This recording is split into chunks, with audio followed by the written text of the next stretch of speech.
Now let's discuss 2 and 3 marks questions from the topic current electricity. So first let me discuss the relation between the current and drift velocity. To derive this, first of all let's go through the basic concept of the definition of electric current. So electric current is defined as charge per unit time. So this Q is the charge. Now if there are n electrons and each electron charge is E, then we can write Q is equal to Ne. So now this is Ne by T. Now if we write the number of electrons per unit volume as small n, this capital N can be replaced by n into volume into E by T. We know that volume is equal to area into length times E by T. Now this length by time is drift velocity. So what is drift velocity? It is the velocity gained by the electron when an electric field is applied across the two ends of the conductor. So how can you apply the electric field? By connecting the conductor to any potential source. Here we have taken A as area of cross section,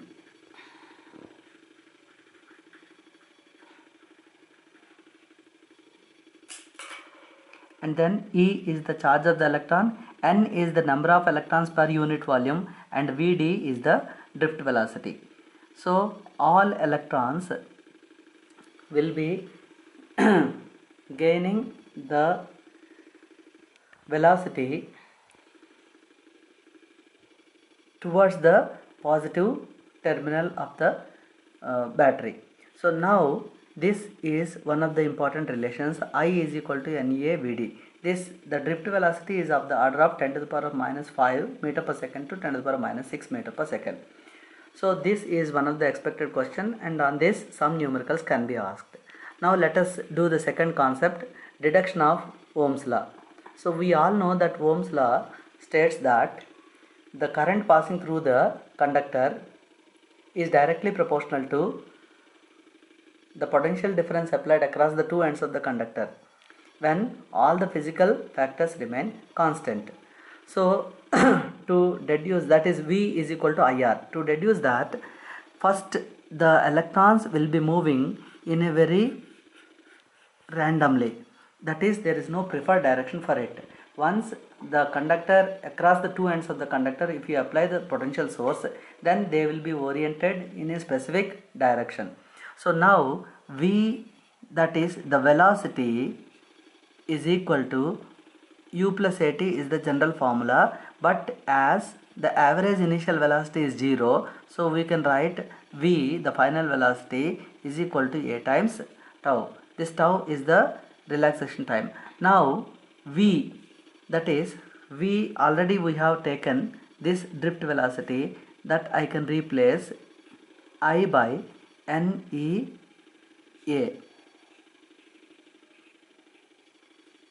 Now okay, let me tell you, this A is the area of cross section, this A is the acceleration. So now I can write this acceleration as force per unit mass. Now this force I can write as E times E, because the definition of electric field says that it is force per unit charge.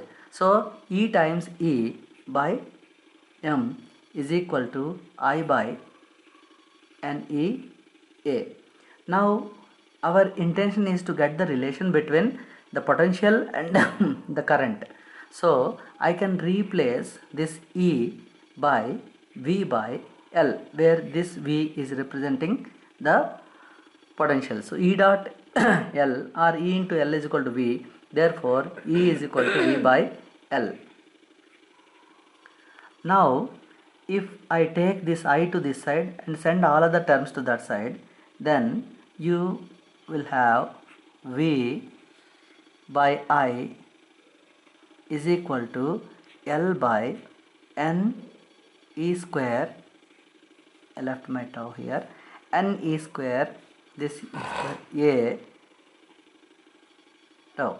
So if this is length of the conductor is constant all the time, number of electrons per unit volume is also constant, E, the charge of the electron is constant, and then this A, the area of cross section is constant, and tau is also for the particular material, it's constant. So therefore we can write V by I is equal to some constant, and that constant is only known as resistance. So now I can write the value of resistance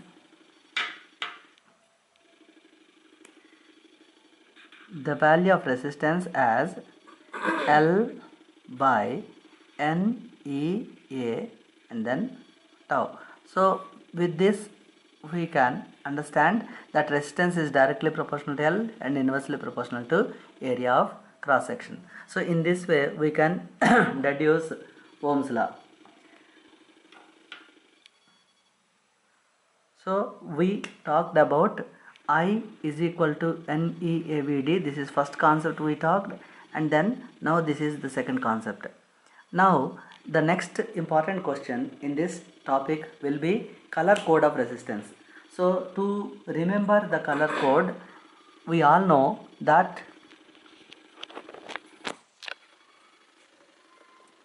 we have a mnemonics through which we can clearly memorize the values of the codes. So B.B. Roy of Great Britain has very good wife with a gold silver necklace.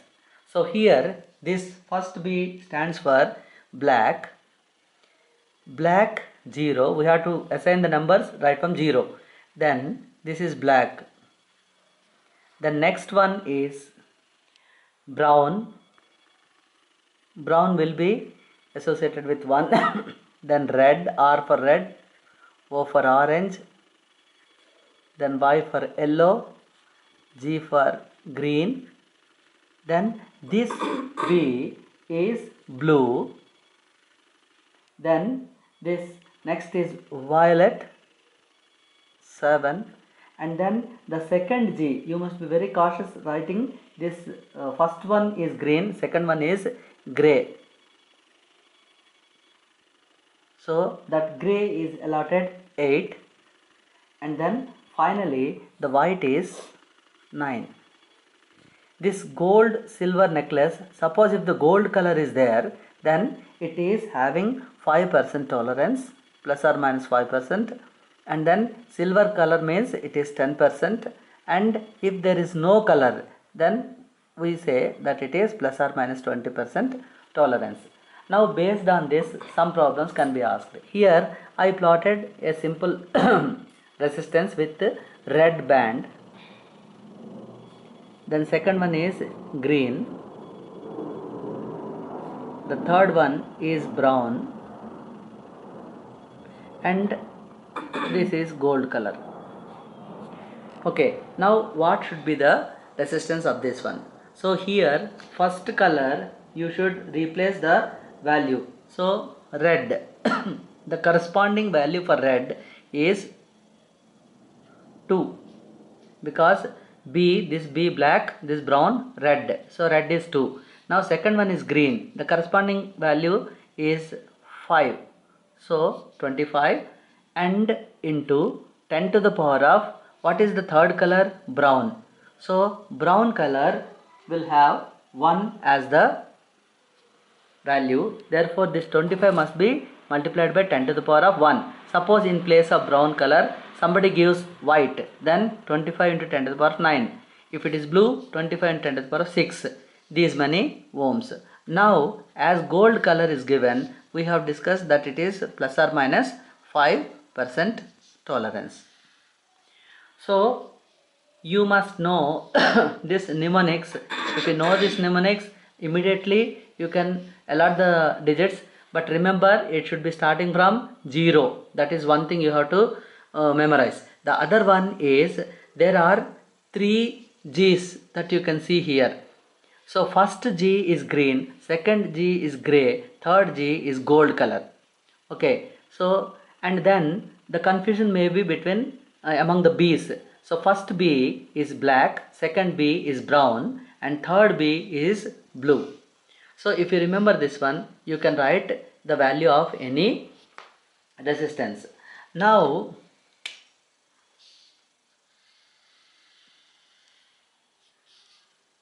there is another way of writing this color code. So there first we give some color to the body, then end color and one dot will be there, end color and then dot, one dot will be there, and then one ring.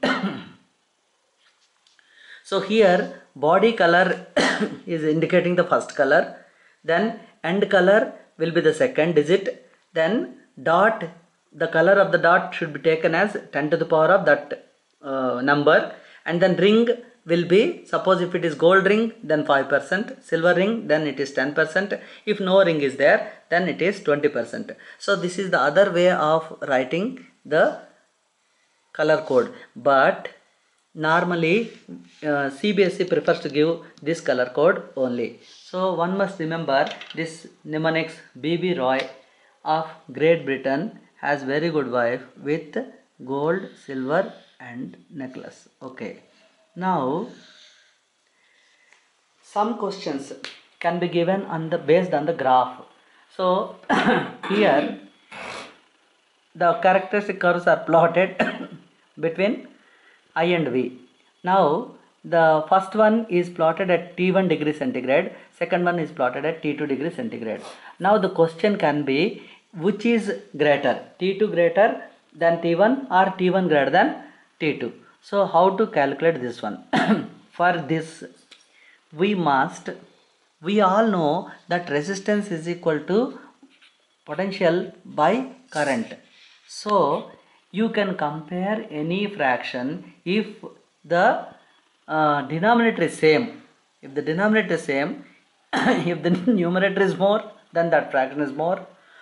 If numerator is less, that fraction is less. For example, 5 by 3 and 7 by 3 you want to compare. So one can easily say that 7 by 3 is greater than 5 by 3. So always we try to keep the value of I same. Therefore I advise you to draw a line same current for both the two. Now corresponding voltages you can take. So T2 is there, therefore let me put V2, and then T1 is here, let me put V1. Now you can see clearly V2 is lesser than V1 because this is the measurement of V2 and then this is V1. So if V1 is more, because we took the current same, so therefore V1 is more, therefore this corresponding resistance must be more. So this, if you consider that this is R1 and this is R2, we easily understand that R1 is greater than R2. We all know if the temperature is more, then the resistance is also more. Therefore in this case T1 must be greater than T2. Remember, only the thing that you have to follow in all these things, make I same, then automatically you can get the values of V. V is more means resistance is more. More is the resistance, automatically it must have been recorded at higher temperature. Now in this case, second case, I have to make again I same. So this I is same for both. Now here in this case, so this is T2 I have taken, so I must put V2 here, and this is V1. Therefore here V2 is greater than V1. Therefore R2, that is corresponding to T2, must be more than R1. So here, as the axes are reversed, so R2 must be greater than R1. The simple logic you have to apply here is make the denominator same, that is make the current same. Now here, suppose if I make it same, then this is more than this one. So let me put this is V1 corresponding to R1 and this is V2. As V1 is greater than V2, R1 must be greater than R2. So in question he can give, a boy has taken two resistors. He has plotted one of the graphs for series, the other one for parallel. So now identify which is series and which is parallel. So we all know in series the resistance is increased and in parallel the resistance gets decreased. Therefore here R1 is greater than R2, so this must be series. So remember, in all the cases we have to make I same. So here V is more, here V is less, therefore R2 must be greater than R1 and R2 is the result of series and R1 is nothing but experiment conducted for parallel. So like this you must make the denominator same so that you can compare the fractions easily. Of course this problem can be done with the help of tan theta and cot theta, but some confusion may be there because all the time it's not given V on y axis, I on x axis. So it is the easiest way, I suppose. Now next concept would be the Wheatstone bridge. So in the Wheatstone bridge there will be 4 resistors.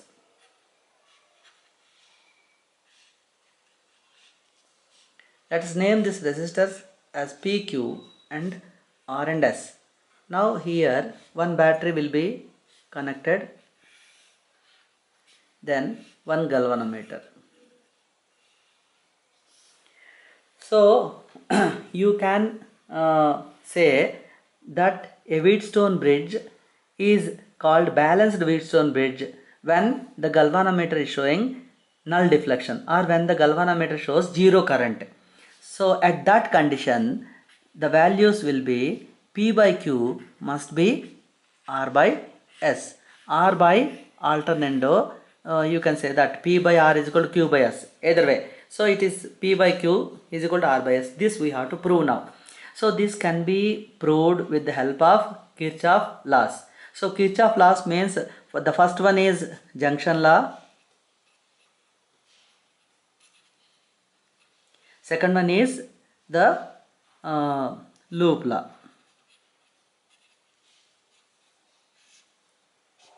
So what junction law says, suppose if the current comes from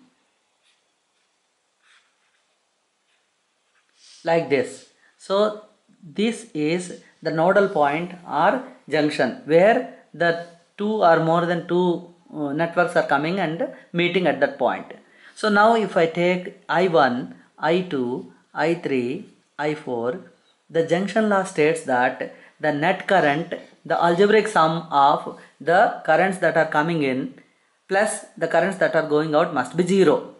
Because if let me tell you, I1 is reaching this point, I3, I2, I4 are going away from this one. So I1 must be equal to I2 plus I3 plus I4.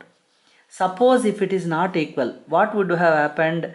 That means some current is stayed. So current is stayed in the sense it becomes static charge. So when it is static charge, the current becomes 0. Because when the charge is in the flow, then only we say that it is current. So Kirchhoff's first law discusses the law of conservation of charge. So here sigma I is equal to 0. Now there are people often take two different sign conventions. One sign convention is that when you are moving in a path and if the current is also moving in the same path, we will take the potential drop across that is I times R as positive. Okay, now some people will take just that is negative. Now according to this potential. Some people will consider when you move in this path, then we are going towards the lesser potential. When the potential drop is there, we take positive. When the potential drop is there, we take positive, and potential gain is there, we take negative. So that is another sign convention. Okay, so now let us apply this loop law. What loop law tells us? The algebraic sum of the potential drops across all resistors and the EMFs of all the cells must be taken together and to get 0. This law depends on the law of conservation of energy. And remember, this law is strictly applicable for closed loop. So now let us, in this case, how to derive this one? It's the easiest one. Suppose if I take I current from the positive terminal, I must get back the same I current through the negative terminal. Now let me take that this is I1. So according to junction law, I'll get that this is I minus I1. Now at this junction, this I1 is again being splitted. So Ig is coming here, and through this I1 minus Ig. Now here this Ig is coming down, and then I minus I1, both are moving towards the junction. So the current that is moving away must be addition of these two. So I minus I1 plus Ig. Now here this is coming here towards this point, and this is also coming here. To get this value, we have to add these two. You remember, see here, it's minus I1, this is plus I1, get cancelled, minus Ig plus Ig will be cancelled, and finally we will get back the current I through the negative terminal. Now let me apply the loop law for this. Let me name this one for the sake of convenience, A, B, C, D. If I apply the loop law ABD, so I can write ABD. For this loop I am writing, so I1 times of P, I am considering the path in which I am going. The current is also in the same path. I consider it to be positive. Now again I am going from B to D, and the current is also going in the same direction, Ig. Therefore I took positive. Ig times of capital G, where capital G is the resistance of the galvanometer.